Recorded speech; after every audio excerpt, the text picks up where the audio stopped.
जितने आस्था चैनल पर कथा सुन रहे हो, जितने फेसबुक और यूट्यूब पर सुन रहे हो, बहुत सावधानी से सुनना। सूर्य को 3 अर्घ होते हैं। एक लाल चंदन का अर्घ कार्य की सिद्धि के लिए सूर्य नारायण को दिया जाता है। एक काली मिर्ची के पानी का अर्घ, जब आप कोई एग्जाम में बैठ रहे हैं, कोई परीक्षा में बैठ रहे हैं और आपको उसमें उत्तीर्णता चाहिए, या मेरा ये काम सफल चाहिए, या अदालत में केस चल रहा है उसको निपटाना है, तो काली मिर्ची के जल से सूर्य को अर्घ दी जाती है। तो उस जल के अर्घ से व्यक्ति का काम तुरंत 1.5 महीने के अंदर सफल हो जाता है। काली मिर्ची के अर्घ का इतना प्रमाण।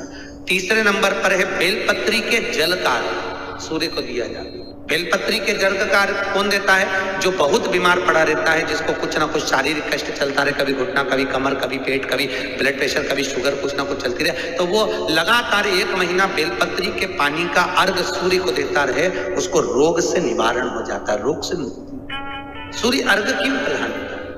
जैसे शंखों की प्रधानता होती है कि गणेश शंख आता है, शंख अलग अलग होते हैं, राक्षस शंख होता है, गणेश शंख होता है, विष्णु शंख होता है, दक्षिणमुखी शंख होता है, नारायण शंख, ब्रह्म शंख, शंख अलग अलग होते हैं। गणेश शंख के अंदर चांदी का सिक्का डाल दो, उसमें पानी भर कर रख दो, सवेरे सवेरे पानी, जिसको कम सुनाई देता है उसको आचमन कराओ, पानी पिलाइए, मात्र 15 दिन के अंदर श्रवण शक्ति बढ़ जाती है महाराज। उस बच्चों की जिनको सुनाई कम देता है उसको सुनना चालू हो। गणेश शंख होना चाहिए, शंख हो गणेश, और उसमें चांदी का सिक्का पड़ाओ, पानी डालाओ, उस पानी को सुबह सुबह पिलाइए। केवल दुनिया में केवल एक भगवान 33 कोटि देवता में केवल एक देवाधिदेव महादेव ऐसे हैं जिन पे शंख के जल का अभिषेक नहीं होता। बाकी के सारे देवताओं पे शंख का जल चढ़ेगा, पर शंकर पे नहीं चढ़ता, क्योंकि शंकर ने शंखचूर्ण राक्षस का संहार करा था, जिसकी हड्डियों से शंख जाति का निर्माण हुआ था। तो शास्त्र कहता है, शिव महापुराण में वर्णन लिखा है, विद्येश्वर संहिता वर्णन कर रही है शिव महापुराण की, अगर शंख के जल को शिव पर चढ़ा दिया जाता है तो व्यक्ति पर ब्राह्मण हत्या का दोष लग जाता है। इसलिए शंख का जल कभी शिव पर नहीं समर्पित। नारियों की जितनी भी बीमारियां होती हैं, स्त्रियों की, चाहे रजो धर्म से जुड़ी हो, चाहे अन्य चीजों से जुड़ी हो, माता प्रसूति का स्मरण कर कर, एक वो गूलर का फूल आता ना, घंटी वाला फूल, जिसमें एक डंडी बांधने की देवी जी को चढ़ता है, गूलर का फूल को माता प्रसूति का स्मरण कर कर जगदम्बा के मंदिर में जाकर देवी के चरण को छुआकर अगर उस पुष्प को माताएं खा लेती है तो उनका जो भी बीमारी होती है रजो धर्म से जुड़ी हुई, वो सारी बीमारियां उनकी समाप्त होती है। कई बच्चियों को रजो धर्म से जुड़ी हुई बहुत तकलीफ होती है, तो वो माता प्रसूति का स्मरण कर कर उस फूल को देवी के चरण में छुआकर उसको खा लो, चबा चबा। ये उसी तरह है जैसे भगवान शंकर पर चढ़ाया हुआ सूरजने की फली के पुष्प, जो सूरजना की फली बोलते हैं, क्या बोलते हैं, सांबर की फली, सांबर में डलती है, सूरजना की फली होती लंबी लंबी, कड़ी में डालते हो, सेम की फली, उसके जो पेड़ होता है उसकी 31 झूमर, पत्तियों के झूमर लगते हैं, पत्तियां अलग अलग झूमर में लगती है, 31 झूमर तोड़ लीजिए, शंकर को समर्पित कर दीजिए। रात को 12 बजे शिव जी को चढ़ाकर उस झूमर को वापस उठा लीजिए, 31 झूमर को, 31 झूमर, उसको पानी में उकाल लीजिए। घर जाकर आधा लीटर पानी में उकालोगे, 250 ग्राम हो जाएगा, उतना पानी बना लो, ठंडा करो, कपड़े से छानो, भले रात को 2 बज रही हो, 2:30 बज रही हो, 1:30 बज रही हो, और शंकर के मंदिर में जाकर उस जल को, जो छाना हुआ जल रहे, उससे अभिषेक कर दो, जैसे गन्ने के रस से करते हो, मौसम्बी के रस से करते हो, सरसों के तेल से करते हो, उसी तरह उस जल से अभिषेक कर दो। शिव श्री शिवाय नमस्तुभ्यम, कौन सा मंत्र है? श्री शिवाय नमस्तुभ्यम। जैसे भागवत जी का मूल मंत्र होता है ओम नमो भगवते वासुदेवाय, शिव महापुराण का मूल मंत्र है श्री शिवाय नमस्तुभ्यम। इस मंत्र को बोलते बोलते शंकर पर चढ़ा दीजिए, नीचे एक पात्र लगाइए, उस पात्र में उस जल को झेल लीजिए।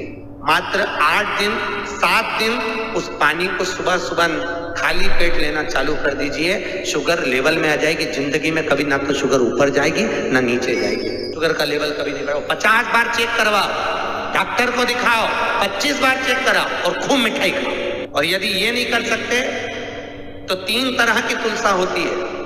कितनी तुलसा होती है? 3, रामा तुलसा, श्यामा तुलसा और विमला तुलसा। कौन सी तुलसा? विमला। विमला तुलसा एक ऐसी तुलसा होती है, उसको कथाकार होए, चाहे वेद होए, चाहे डॉक्टर हो, उसको नहीं बताते। क्यों नहीं बताते?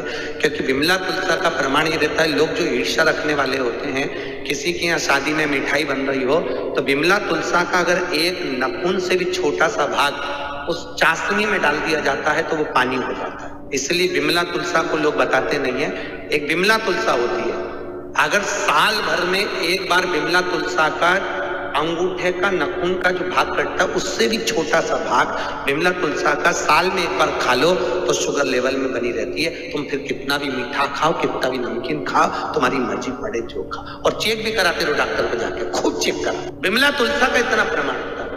पर विमला तुलसा को खाकर देखना, विमला तुलसा का नियम है, विमला तुलसा को खाने के बाद शक्कर खा के देखना, वो पानी जैसी लगना चाहिए, उसको मीठी नहीं लगना चाहिए, तो समझ लो विमला तुलसा। और अगर खाने पर अगर शक्कर मीठी लग रही है तो वो विमला तुलसा नहीं है। 3 तुलसा होती है, रामा, श्यामा और विमला।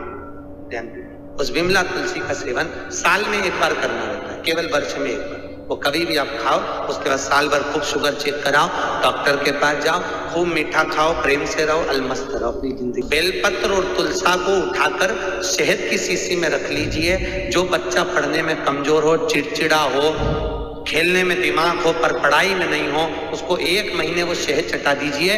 कभी आपको नहीं कहना पड़ेगा कि बेटा पढ़ने बैठ, वो खुद पढ़ेगा और दिल से पढ़ेगा और इतना पढ़ने में मन लगेगा कि अव्वल आएगा, कभी कमजोर नहीं।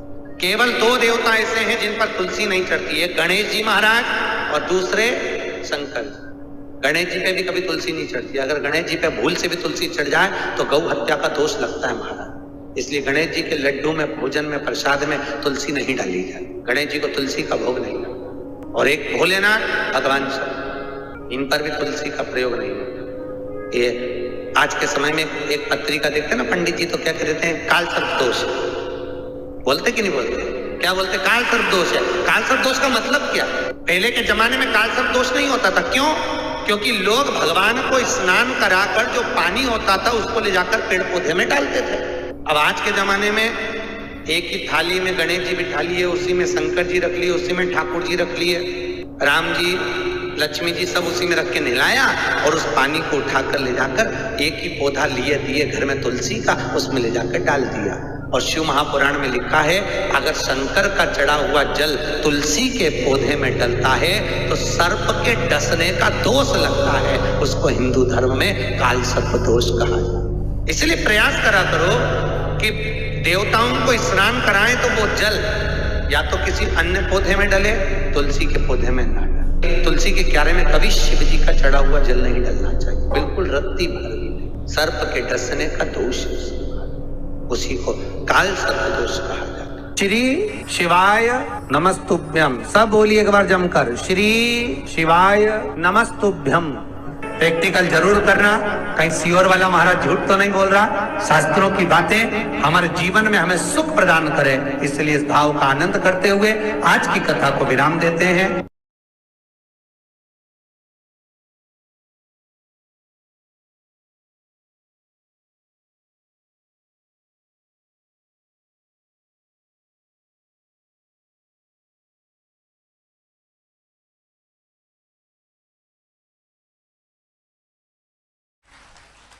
क्यों कहते हैं?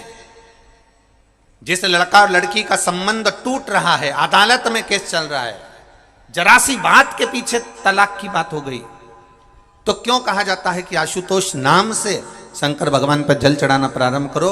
वो ग्रस्त जीवन वापिस जुड़ जाएगा और परिवार एक हो जाएगा और दोनों में विवाद नहीं होगा। आशुतोष नाम में इतना फल है हमारा। केवल एक आशुतोष नाम का स्मरण कर लेना, आशुतोष नाम का केवल उच्चारण कर लेना कोई साधारणता नहीं है।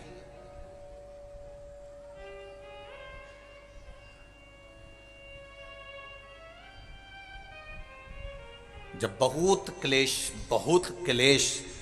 अपार क्लेश होता है, पति पत्नी में झगड़ा होकर पत्नी मायके भी चली जाती है, पति अपने घर पर रह जाता है, एक दूसरे का फोन आना बंद हो जाता है, एक दूसरे से बातचीत बंद हो जाती है, कोई पत्र व्यवहार नहीं होता, 6 महीना, 8 महीना, साल भर, 1.5 साल हो गया, ना पति सुध ले रहा ना पत्नी सुध ले रही, तो उस जगह पर ये आशुतोष भगवान कार्य करते हैं। उस समय पर आपका 1 लोटा जल शंकर भगवान को जब चढ़ाने के लिए जाते हो और जल चढ़ाते समय जब शिव जी को आशुतोष कहकर जल समर्पित करा जाता है। जल का पात्र जब भरा जाता है तो इस पात्र को जब इस तरह से चढ़ाते हैं तो वो आशुतोष का स्मरण कर कर किया जाता है। तब कितना भी विवाद हुआ हो, दोनों पक्ष में से किसी न किसी एक पक्ष की ओर से फोन आना चालू हो ही जाता है। आशुतोष शब्द ही एक आनंद है, आशुतोष उच्चारण ही एक सुख का उच्चारण।